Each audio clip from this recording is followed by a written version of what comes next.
Ileana Joubert is the writer, producer, and star of Twice Upon a Time. Welcome. Thank you so much. Beaufort, South Carolina, by way of New York. Yes, by way of New York, and loving this. What hospitality is wonderful.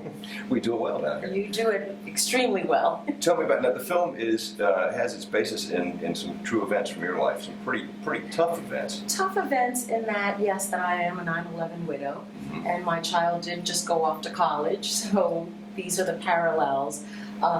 How that story ends is not how my story ended, but I thought that that was a good story to tell because I thought it was a very important message to tell about grief and about the importance of going through it and not around it or under it or over it. How did you go about putting the film together once you had the idea?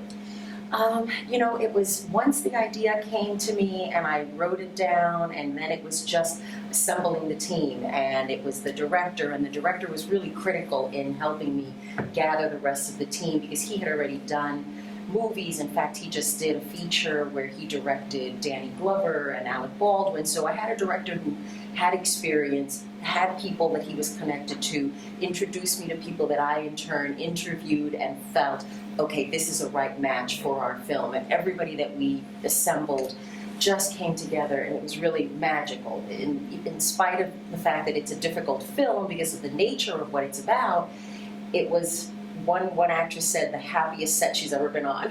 That's a good thing. We've heard a lot about this being sort of the year of women at I read that, yes. Right, so how are you finding that? There are a lot of...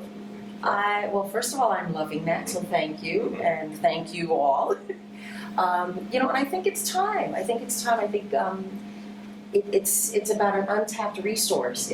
I'm not saying that there should be, that now the tables need to be turned and we should go to the other extreme. I'm not saying that at all. I think it's a voice, it's a color that hasn't been shown on this amazing color palette. Why exclude this color when there's so much that can be brought to the table? And I think we're seeing it now when you start to see films that are either produced or written by women, directed by women, you see something a little different. A new color is being introduced, and within that color there's a lot of shades. Right. So why not have those? A completely different perspective. Exactly. So what now? Do you see this as a feature eventually, or? I do have an idea for a feature. That's not really my next project. My next project is a one-woman show that I'd like to produce, because I thought, now that I've done this, I would like to do something for the stage. So that's really the next project, but I do have an idea for this as a feature, where then you really get to see these characters develop, and you get to see the journey of how Isabel, the central character, gets to where she gets to.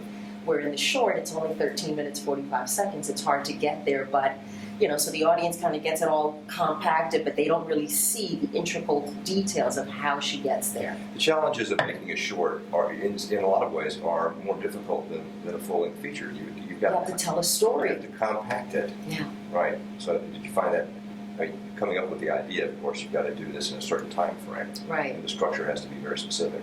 Yeah, I didn't want it to be more than 15 minutes, so 13 and 45 seconds is exactly where I wanted it to be. And of course, as a producer, you want to be frugal. And you need to, you have no choice. Especially the first time around, you're being very careful and you're minding your P's and Q's and watching every dollar, because you also need it for festivals and to come to festivals and to, submit to festivals. People forget that that's a whole other budget you need too.